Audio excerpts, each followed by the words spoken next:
और जिस कंपनी का वैल्यूएशन हाई रहता है ना, वो कंपनी जब गिरावट होती है, काफ़ी ज़बरदस्त गिरावट होती है। फिर आपको लगता है कि कंपनी में कोई गड़बड़ी हो गया। कंपनी में कोई गड़बड़ी नहीं होता है, कई बार वैल्यूएशन ज़्यादा होता है। ठीक है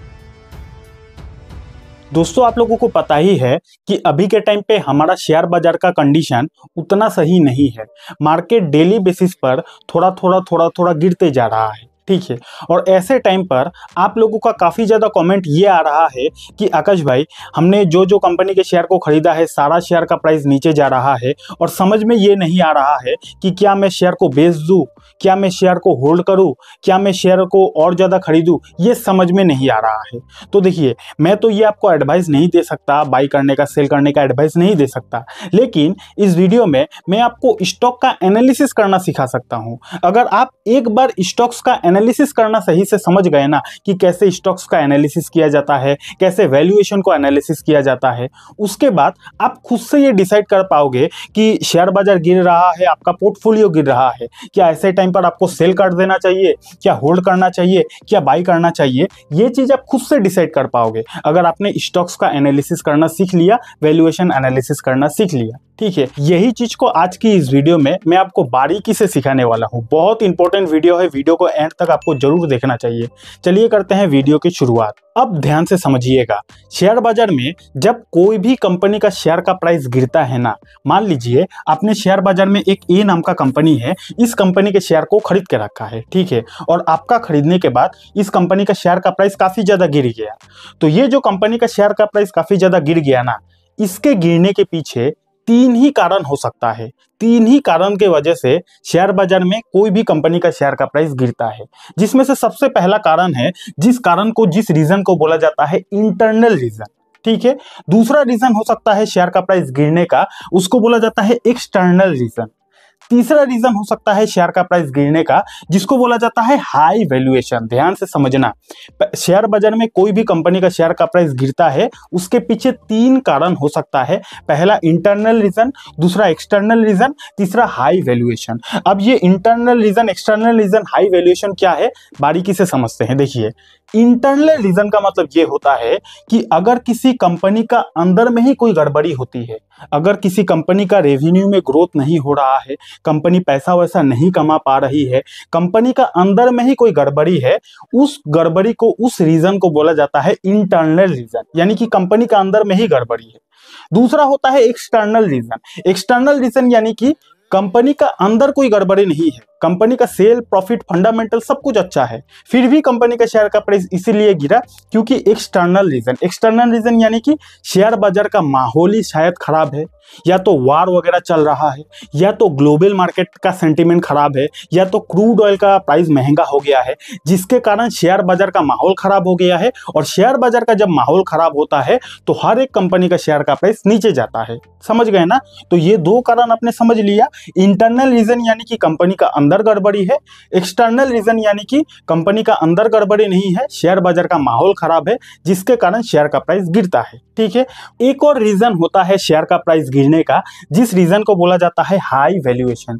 हाई वैल्यूएशन का मतलब ये होता है कि अगर आपने कंपनी के शेयर को काफी ज्यादा महंगा रेट में खरीद लिया है, बहुत ज्यादा वैल्यूएशन देकर अगर आपने खरीद लिया है, तो उसमें भी जब मार्केट में प्रेशर होता है ना, तो हाई वैल्यूएशन वाला शेयर भी काफी ज्यादा नीचे चला जाता है। अब हाई वैल्यूएशन का मतलब आप ये मत समझ लेना कि किसी कंपनी का शेयर का दाम है 10,000 रुपया, अब इसका मतलब ये नहीं कि ये काफी ज्यादा हाई वैल्यूएशन पर ट्रेड कर रहा है।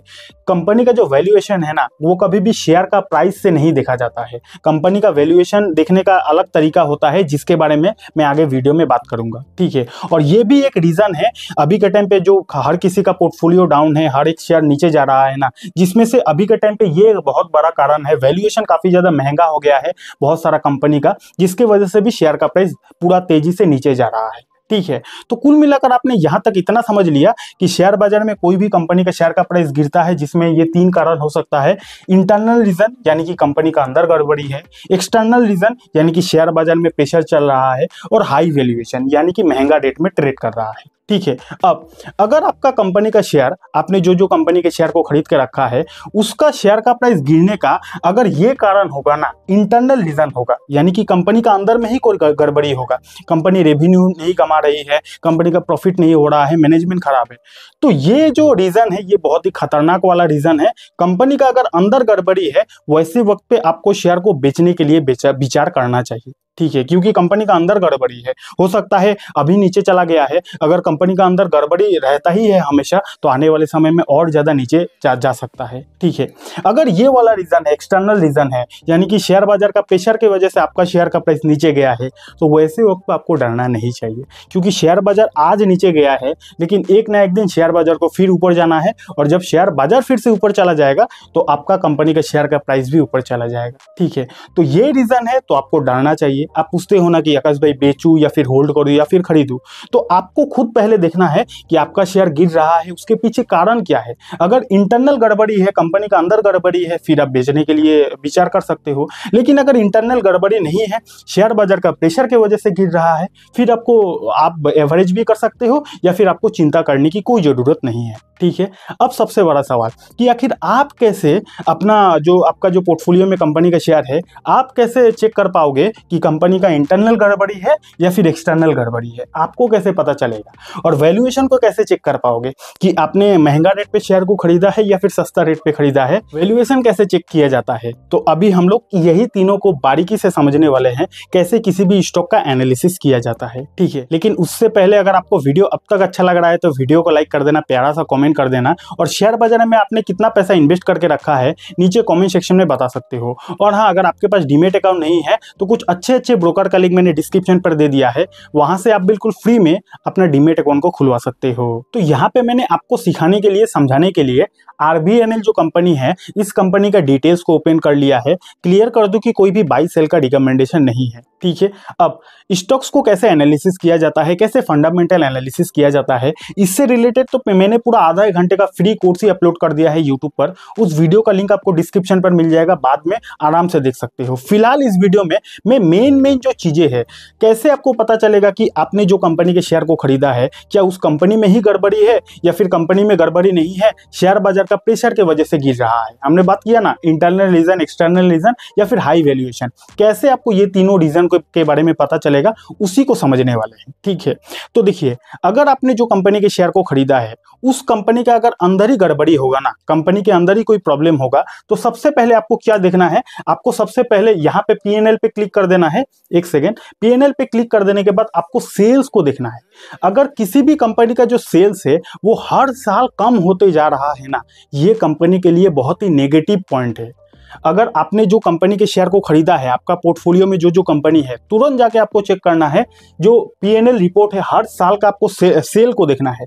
यहाँ पे जैसे कि आप देख सकते हो 2014 में ये कंपनी का सेल था मोटा मोटी 2400 करोड़, उसके बाद आप देखो 3100 करोड़, करते करते करते करते आज की डेट में कंपनी का सेल पहुंच गया है 20,000 करोड़। यानी कि इस वाला केस में कंपनी का जो सेल है वो हर साल इंक्रीज हुआ है।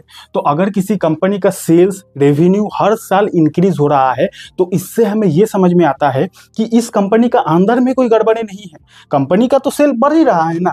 तो पहले आपको देखना है सेल को, उसके बाद आपको क्या देखना है, आपको देखना है नेट प्रॉफिट को, कि ठीक है कंपनी ने सेल लगातार ग्रो किया, लेकिन टैक्स वगैरह देने के बाद, एडजस्टमेंट वगैरह देने के बाद कंपनी का हाथ में कितना पैसा आ रहा है, और पैसा जो आ रहा है क्या कंपनी का हर साल नेट प्रॉफिट ग्रो हो रहा है कि नहीं, ये भी आपको देखना है। तो नेट प्रॉफिट आपको यहां से देखना है। ये देखो 162 करोड़ कंपनी का प्रॉफिट हुआ था मार्च 2024 में। उसके बाद देखना है आपको कि क्या नेट प्रॉफिट हर साल ग्रो किया है, तो इस वाला केस में नेट प्रॉफिट हर साल ग्रो किया है। तो आपका पोर्टफोलियो में जो कंपनी का शेयर है, तुरंत आपको जाकर पहला सेल को देखना है, प्रॉफिट को देखना है। अगर सेल और प्रॉफिट हर साल बढ़ रहा है ना, तो फिर आपको डरने की कोई बात नहीं है, क्योंकि यही तो है जो कंपनी का शेयर का प्राइस को ऊपर ले जाता है। अगर कंपनी के हाथ में पैसा आ रहा है, नेट प्रॉफिट हर साल बढ़ रहा है, तो अच्छी बात है। और नेट प्रॉफिट बढ़ने के बाद भी अगर शेयर का प्राइस गिर रहा है ना, तो हो सकता है कंपनी बहुत ज़्यादा हाई वैल्यूएशन पे हो, या फिर मार्केट का प्रेशर की वजह से शेयर का प्राइस गिर रहा हो। दो ही रीजन हो सकता है। तो पहले आपको देखना है सेल्स को, उसके बाद आपको देखना है नेट प्रॉफिट को, उसके बाद एक और चीज आपको देखना है जिसको बोला जाता है भैया शेयर होल्डिंग पैटर्न को। शेयर होल्डिंग पैटर्न में आपको तीन चीजें देखना है, एक प्रोमोटर का होल्डिंग को देखना है, एक एफआईएस का होल्डिंग और डीआईएस का होल्डिंग, ये तीन लोगों का होल्डिंग को देखना है।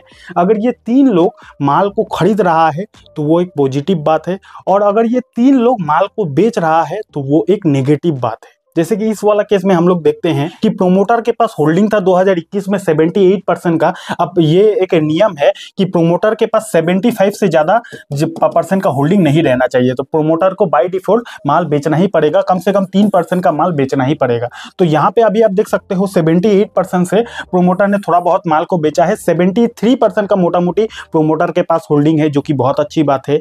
एफआईएस के पास माल था मोटा मोटी 1% का, जो कि अभी बढ़ के हो चुका है 5% का, और डीआईएस के पास था माल मोटा मोटी 8.5% का, जो कि थोड़ा सा कम होके हो गया है 6% का। तो अगर ये तीनों लोग माल को खरीदता है ना तो वो एक पॉजिटिव बात होता है, और अगर पब्लिक माल को खरीदता है तो वो एक नेगेटिव बात होता है। ठीक है, तो अब थोड़ा बहुत यहाँ पे आप देख सकते हो कि पब्लिक के पास 12% का होल्डिंग था, अभी 15% का हो गया है, थोड़ा बहुत से उतना फर्क नहीं पड़ता। लेकिन अगर आप आने वाले समय में देखते हो कि पब्लिक जो है वो उसका होल्डिंग काफी ज्यादा ही बढ़ रहा है, और एफआईएस डीआईएस प्रोमोटर का होल्डिंग काफी ज्यादा ही कम होते जा रहा है, वो नेगेटिव सिंबल होता है।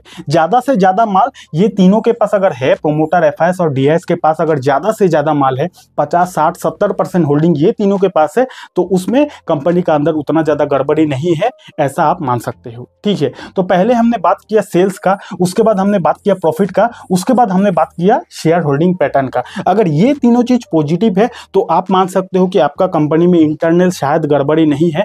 फिर भी अगर शेयर का प्राइस गिर रहा है ना तो उसके पीछे दो कारण हो सकता है। पहला, या तो शेयर बाजार का प्रेशर के वजह से गिर रहा है, दूसरा रीजन हो सकता है या तो कंपनी काफी ज्यादा हाई वैल्यूएशन पे है, इसके कारण गिर रहा है। ठीक है, तो कंपनी का इंटरनल प्रॉब्लम है कि नहीं, उसको कैसे चेक किया जाता है वो तो आपने समझ लिया। अब आपने देख लिया कि आपका पोर्टफोलियो में जो जो कंपनी है उन कंपनी का इंटरनल प्रॉब्लम नहीं है, कंपनी सेल भी हो रहा है, प्रॉफिट भी हो रहा है, कंपनी का शेयर होल्डिंग पैटर्न भी सही है, लेकिन उसके बावजूद भी अगर शेयर का प्राइस गिर रहा है तो हो सकता है आपने काफी हाई वैल्यूएशन पे उस कंपनी के शेयर को खरीदा है। अब वैल्यूएशन कैसे चेक किया जाता है, चलिए उसको समझते हैं। अब वैसे तो वैल्यूएशन एक बहुत बड़ा टॉपिक है, उसको समझाने जाऊं तो बहुत ज्यादा समय लग जाएगा। फिलहाल के लिए जो मेन चीजें हैं उसको समझते हैं कि कैसे वैल्यूएशन को देखा जाता है। तो किसी भी कंपनी का जो वैल्यूएशन है उसको देखने के लिए आपको सबसे पहले देखना है पीई रेशियो को, यानी कि प्राइस टू अर्निंग रेशियो को।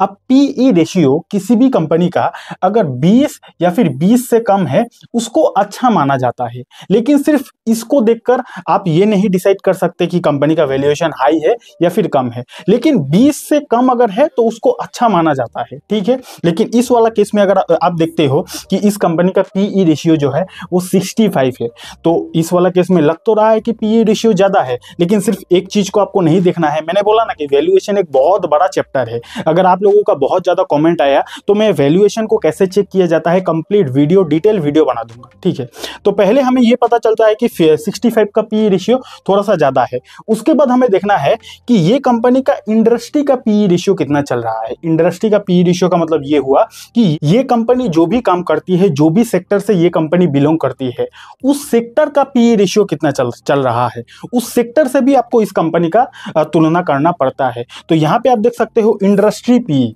यानी कि ये कंपनी जिस सेक्टर से बिलोंग करती है उस सेक्टर का पीई रेशियो अभी चल रहा है 24 का। ठीक है, तो बाकी कंपनी का पीई रेशियो चल रहा है 24 का और इस कंपनी का पीई रेशियो चल रहा है 65 का। तो सीधा सीधा देखने से ये लग रहा है कि इस कंपनी का जो वैल्यूएशन है वो काफी ज्यादा हाई है। ठीक है, क्योंकि ये कंपनी जो काम करती है वो काम करने वाला बाकी कंपनी का पीई रेशियो 24 है, लेकिन इस कंपनी का पीई रेशियो 65 है, तो डेफिनेटली पीई रेशियो हाई है। अब पीई रेशियो हाई होने से जब भी मार्केट में करेक्शन आती है ना, तो जिन जिन कंपनी का वैल्यूएशन ज्यादा रहता है ना, वो कंपनी थोड़ा सा ज्यादा गिर जाता है। ठीक है, तो आपको भी देखना है, चेक करना है कि आपका पोर्टफोलियो में जो जो कंपनी है उस कंपनी का वैल्यूएशन कैसा है। ठीक है, तो यहां तक आपने थोड़ा बहुत समझ लिया वैल्यूएशन कैसे चेक किया जाता है। उसके बाद आपको देखना है, थोड़ा सा नीचे चले जाना है। नीचे जाने के बाद आपको यहाँ पे पीई रेशियो पे क्लिक कर देना है। यहाँ पे 10 साल या फिर मैक्सिमम कर देना है। और आपको देखना है कि ये जो कंपनी है, इस कंपनी का एवरेज पीई रेशियो कितना है। ठीक है, तो एवरेज पीई रेशियो आपको कैसे चेक किया जाता है, यहाँ पे आपको क्लिक करना है, मैक्सिमम पे क्लिक कर देना है। और ये देखो जी, इस कंपनी का जो एवरेज पीई रेशियो है वो 7 है। अच्छा, इसको 8 ही मान लेते हैं, 7.4 है तो 8 ही मान लेते हैं। तो इस कंपनी का एवरेज पी रेशियो 8 है। नॉर्मली 8 एवरेज पी रेशियो है, लेकिन अभी के टाइम पे पी रेशियो 65 है। तो जिस भी एंगल से हम इस कंपनी को देख रहे हैं, उसी एंगल से लग रहा है कि कंपनी का वैल्यूएशन बहुत ज़्यादा हाई है। अगर इंडस्ट्री के साथ कंपेयर करोगे फिर भी हाई है। अगर इस कंपनी का एवरेज पी के साथ कंपेयर करोगे, यहाँ पे देखो पी रेशियो का ग्राफ कितना ज़्यादा ऊपर है। ठीक है, तो जिस भी एंगल से हम देख रहे हैं, उसी एंगल से हमें ये समझ में आ रहा है कि कंपनी सेल तो कर रही है, प्रॉफिट तो कर रही है, लेकिन भैया महंगा है। पी रेशियो काफ़ी ज़्यादा हाई है, इसलिए कंपनी का शेयर का प्राइस महंगा हो चुका है। और जिस कंपनी का वैल्यूएशन हाई रहता है ना, वो कंपनी जब गिरावट होती है, काफ़ी ज़बरदस्त गिरावट होती है। फिर आपको लगता है कि कंपनी में कोई गड़बड़ी हो गया। कंपनी में कोई गड़बड़ी नहीं होता है, कई बार वैल्यूएशन ज़्यादा होता है। ठीक है, तो आशा करता हूँ थोड़ा बहुत आपने वैल्यूएशन को समझ लिया है। अगर आपका बहुत ज़्यादा कॉमेंट आया तो वैल्यूएशन से रिलेटेड पूरा डिटेल वीडियो बना दूंगा। ओके, तो यहाँ तक हमने क्या क्या समझ लिया। हमने समझ लिया इंटरनल रीजन को कैसे चेक किया जाता है, एक्सटर्नल रीजन क्या होता है, वैल्यूएशन को कैसे देखा जाता है। हमने मोटा मोटी सब कुछ समझ लिया। अब ये जो डेली मार्केट गिर रहा है, आपका पोर्टफोलियो भी डेली गिर रहा है, तो आपने जिन जिन कंपनी के शेयर को खरीद कर रखा है, आपको तुरंत जाकर चेक करना है। आपका कंपनी का फंडामेंटल को देखना है, सेल्स को देखना है, प्रॉफिट को देखना है, शेयर होल्डिंग पैटर्न को देखना है। अगर आप देखते हो कि आपने जिस कंपनी के शेयर को खरीदा है उसका फंडामेंटल तो सही है, फंडामेंटल सही होने के बावजूद भी अगर शेयर का प्राइस गिर रहा है ना, तो ऐसे सिचुएशन पे आपको डरना नहीं चाहिए, क्योंकि कंपनी का बिजनेस अच्छा है ना। बिजनेस अगर अच्छा रहेगा तो भैया आज शेयर का प्राइस गिरा है, कल परसों तरसों कभी ना कभी शेयर का प्राइस फिर बाउंस बैक करेगा। क्योंकि बिजनेस अच्छा होने के बाद भी अगर शेयर का प्राइस गिरा है, जिसका दो ही रीजन हो सकता है, या तो कंपनी का वैल्यूएशन हाई है या फिर मार्केट क्रैश हो रहा है, मार्केट के प्रेशर की वजह से शेयर का प्राइस गिरा है। ठीक है, तो टोटली डिपेंड करता है कि आपका कंपनी का फंडामेंटल कैसा है। अगर फंडामेंटल अच्छा है, आपको डरने की कोई जरूरत नहीं है, लेकिन अगर फंडामेंटल में गड़बड़ी है, फिर तो आज नहीं तो कल आपका पैसा डूब ही जाएगा। इसीलिए मैं कहता हूं कि फंडामेंटल एनालिसिस को बारीकी से सीखो। ठीक है, तो इस वीडियो का बनाने का मेरा मकसद यही था कि बहुत सारे लोग अभी डरे हुए हैं, बहुत सारे लोग मार्केट में नया है, बहुत सारे लोग अभी मार्केट का क्रैश को झेल नहीं पा रहा है। इसलिए मैंने इस वीडियो को बनाया ताकि इस वीडियो को देखकर आपको थोड़ा बहुत वैल्यू मिल जाए और आप अपना पोर्टफोलियो को बारीकी से चेक कर पाओ। ठीक है, और अगर आपको फंडामेंटल एनालिसिस को पूरा बारीकी से सीखना है तो उसके लिए आप यहाँ पे क्लिक करके इस वीडियो को देख सकते हो। पूरा आधा घंटा का वीडियो है, आप आराम से देख सकते हो। ओके, वैसे अगर आपके पास डीमेट अकाउंट नहीं है, फ्री डीमेट अकाउंट का लिंक आपको डिस्क्रिप्शन पर मिल जाएगा। और हाँ, प्यारा सा कमेंट भी कर देना